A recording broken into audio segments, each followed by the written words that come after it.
So welcome to Leverage to Scale. I'm your host, Dan Moyle, and joining me today is a visionary who helps visionaries. So I got to believe that you're a visionary as well, Ian. Ian Peterman is joining me. Ian, welcome to the show. Dan, thanks for having me. This is fun. Absolutely. This will be a lot of fun. I love meeting people and learning things and just getting a ton of value and then bringing that value obviously to others. So Ian, I called you a visionary. I noticed in your LinkedIn profile that you help visionaries. So I assume that means you've got to be a visionary too. So let's talk a little bit about you.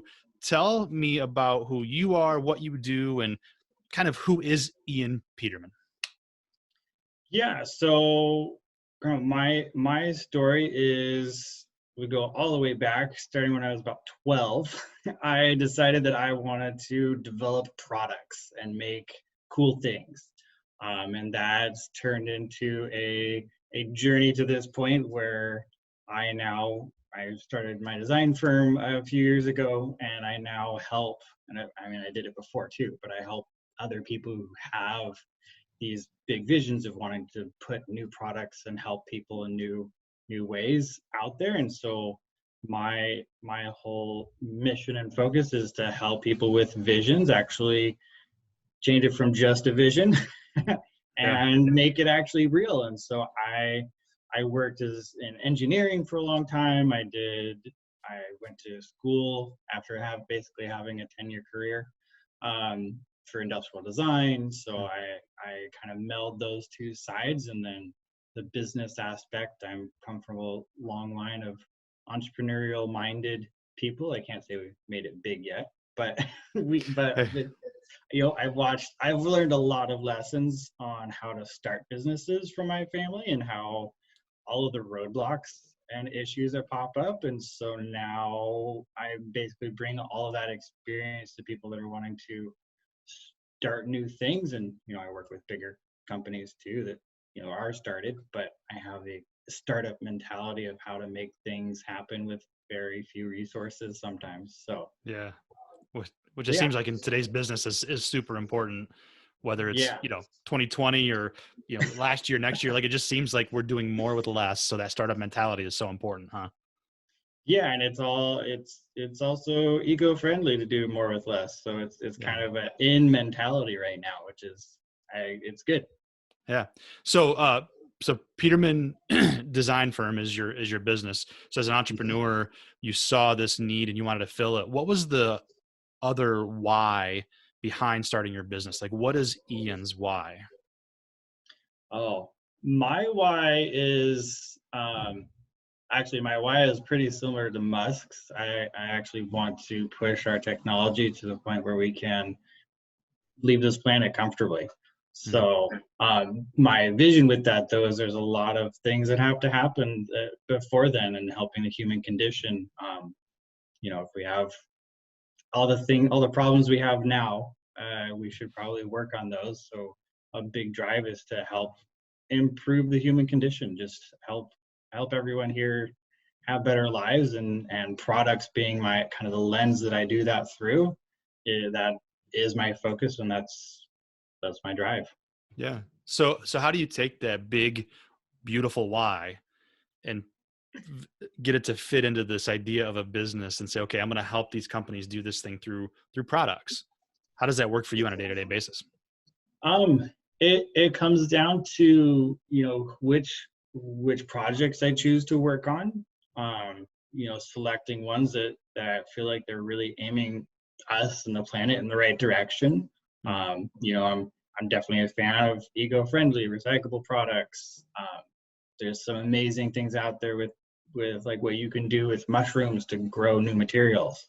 And so pushing those boundaries and what we can do with that tech is the focus, and how I kind of pick who do I work with, what's going to be a smart move, and put my effort into those ideas that I think are going to make the biggest impact. So it's important to know that why and be able to use that as a barometer by which you choose your partners and this kind of thing. So exactly. Yeah. It makes it good for me because then I'm passionate about their project, and that passion then, goes into their project, and it helps me create their vision. When their vision and my vision align, then we can become much more powerful than me just going, oh yeah, I'll design some stuff for you, but whatever. Right. Yeah. Right? Aligning those whys. Yeah. That's awesome, Ian. Yeah. So, so you're very entrepreneurial even before starting your business, it sounds like. But then as an entrepreneur now, it seems like every entrepreneur has that moment where they hit rock bottom, or they say to themselves, enough is enough. I got to do this thing. What was that enough is enough moment for you? Um, I've had a couple of those actually, which I think is pretty common. Yeah. um, and one of them was I worked at a design firm before this, and I was a partner, and it didn't jive with everything that I wanted to be, and the success of the business showed it. Um, we were not as successful as we should have been, so it kind of became one of those. All right, well, I have to shift something because it just isn't lining with what I want to be doing and the projects that I want to be involved in. And so that gave me the impetus to launch out on my own, and solo this in a way, Yeah. um, on my mission. And so that's one big pivotal point. And I've it's been a flow. So there's been these ups and downs. Kind of through my entire career, they've just bumped me and pushed me in the right directions. And so right now is actually COVID. Thanks for that. Yeah. Right. Right. It involves some shifts, and so now, there's been some pivots of like, okay, well, how do we make sure that I'm providing the most amount of value for companies? What can I do right now? And so, I've done like, it's not completely related to product development, but I'm working with my dad actually to launch a program on how to train companies and employees how to work from anywhere, because that I've actually been working from anywhere. And we did road tripping for 3 months last year, and I worked from the road with Nice. family. So it's those experiences that I've had, and just going, okay, well, now people need that. How do I shift, and how do I add the most value in the here and now? And so that's a program that's come up. It's like, well, now everybody's working from home, and not everyone has a decade of of experience doing it. So Right. help people with that, because our businesses need to survive, especially small businesses. Mm-hmm. So it's just pivots like that. There's like, oh wow, there's value here that I can provide, and I need to do something about it, because if I'm just going to sit here, and let it happen, then it's not. I should be providing the value if I have it. So I Yeah. feel very strongly that when you get that little nudge of, hey, I know something about this, I should put it out there. Just put it out there. It'll benefit somebody. Yeah, that's great advice, Ian. That's really good advice. And through those adversities, you've obviously grown, and you continue to do so. What's one of the biggest challenges that you faced with your own company?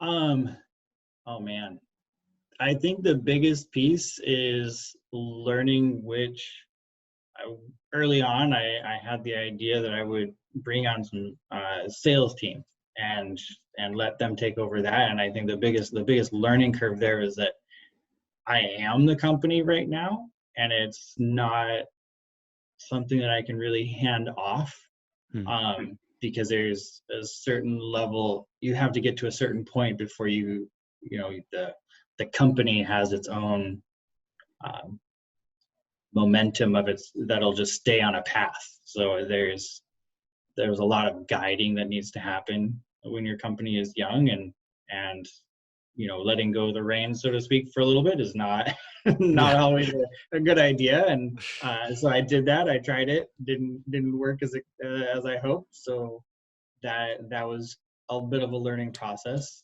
but very valuable. It showed me kind of where my role needs to be in the company, in my own company, actually, and Yeah. what areas I can bring help in. Um, and it's not sales right now. Yeah. Yeah, exactly. It's nice to be able to delegate and let go of those reins. But when you, like you said, when it doesn't work, what do you learn from that kind of thing? So that's a great lesson. Thanks for sharing that with listeners. Um, so what other kind of teaching moments have you had in your business at this point where you're like, okay, I get that. I need to share that too with other people.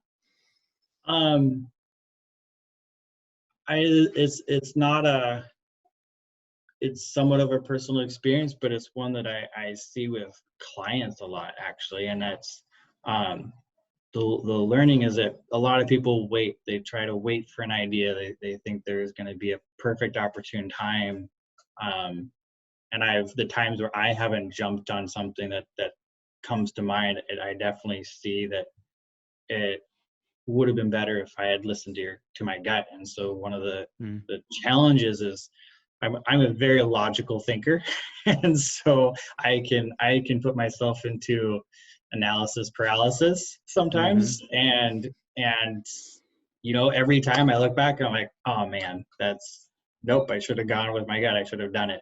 And the times that I look back and go, wow, I just did it. Um, I have some of the best results that I've gotten, and that's been, in sales and like, oh, I should just contact these people. I should do this. I should try this. Works really well. And then when I sit there and, oh, how do I analyze this perfectly? Like, I need to make the perfect chess move. Um, Life is not chess. There are not a Right. small little board. Like, you're dealing with so many variables. It's very much. I think following your gut is a lesson to be learned. And it takes experience. I mean, we all think, oh, well, we have it, we got it, don't worry. Yeah. and then and then life goes, no, actually, you should have listened. Yes. Life does that, doesn't it? Yes, it does. So if you think back over the last year, which of course includes this year, which you mentioned earlier, COVID. Oh yeah. But if there's over the last year or so, if there's one thing that you could redo, what would that be? Um,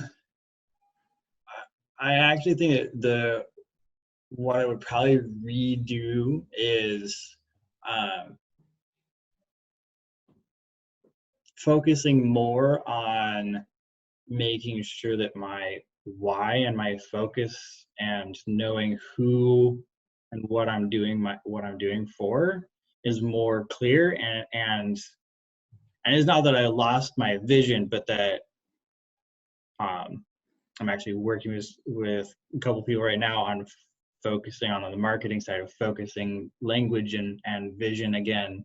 And it's something that you think just like, oh, once you said it, you just let it sit there and it stays. And it's really actually something when you have a vision, you need to come back to it Hmm. and re-solidify it and look at because things change and the world changes. Right? Look at COVID. So Right. Right. a great example, right? Um, and that would be something I'd change is making sure that I do that more often and Yeah. checking in with that vision and goals and that would help. Probably would have saved me a little bit of headache. Uh, Sure. and Sure. kept me on track more. And so when you talk about that focus and that vision, how does that help you plan your next 3, 5, 10 years?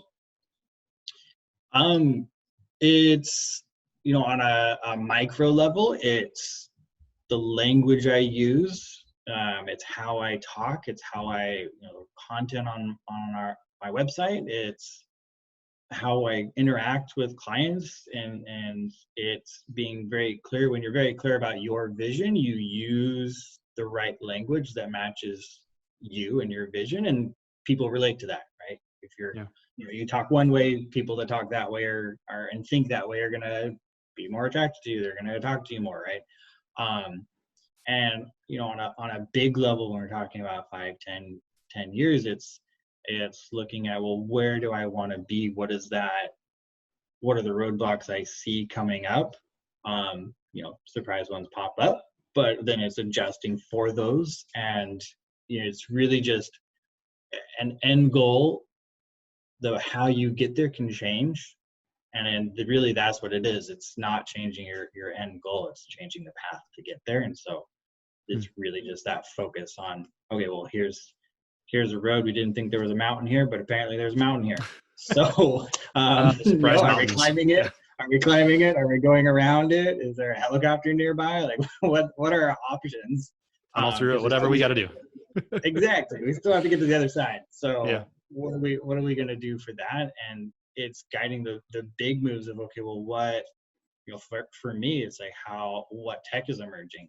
How do I want to be involved? Does that technology help my vision in the end? If yes, how do I become involved in it? And I've actually like really actively done that with some medical technology that I reached out to companies like, hey, I would like to help you with this type of technology. Like, this really interests me, and it benefits things that I really care about. Yeah. And so those guiding pieces just are how I look at how to roadmap and even industries that I work in. Yeah, that's good. And so when you do that and you use that vision, where do you see you, Ian, but also Peterman Design in 3 years, 5 years? Can you look that far out? Oh yeah. I mean, my goal is to really become a bit of a powerhouse of a design firm, um, being a developer of not just products but new technology, and working at the front of new tech, um, things like 3D printing food and medicine, and things like that, where I'm really adding value not just to a single product but to technology that's helping hundreds and thousands and millions of people Hmm. with the tech. And that's where I want to be, is really just providing a ton of value with a team, larger team than I Yeah, have now. build a team more than just you and your dad occasionally, right? And again, that harkens back, Ian, to your why, which is changing the world for the better through technology. So that's pretty powerful. So that's 3, 5, 10 years away. What about more immediately? What does success look like for you in 2021? 2021 is really probably about the goals I have set right now, which are like team of 20 people now instead of 5. It's being involved in one or two more bigger tech projects. I really getting into the R&D, early stage R&D work, is a main focus, and also finding some ways to give back. I want to grow my success, and then I want to find some really potent philanthropical places that I can actually give back and share my success and wealth with people that need it. So those are the goals. Sounds like good success in 2021. How can our community jump on board and support you in developing that vision? Right now, I do things like share a newsletter with ideas out there. Just communicating. I mean, it's, if you have an idea that you think is, even if you don't think it's a great idea, if you have an idea for something that solves a problem, reach out, talk to somebody. It doesn't have to be me, but don't let it sit. I've talked to too many inventors 20 years after they invented it, and it still doesn't exist. I'm like, well, this would have been helpful 20 years ago. Why Yeah. why have you waited this long to put this out? So Yeah. I mean, to really be involved, it's just get your ideas out there, get them going. And if it's a really good idea and it's picked up by people, people will find your idea. They will be interested, and people like myself can help push those things out there. So Yeah. that would be my advice. That's good advice. And I think that what's great about it is that you mentioned, Ian, even if it's not you, talk to somebody, which is such a generous way to look at it, because of course you want more business, but you also just want this world to be better. So that's a great encouragement. But if people do want to reach out to you, where's the best place for people to connect with Ian Peterman? Yeah, you can find us on our website, petermanfirm.com. And you can find me on Twitter, Ian Peterman, LinkedIn. I'm pretty easy to find on there as well. And yeah, those would be the 3 best ways to get a hold of us. All right. Sounds great. Thanks for being a part of Leverage to Scale, man. All right. Thanks, Dan.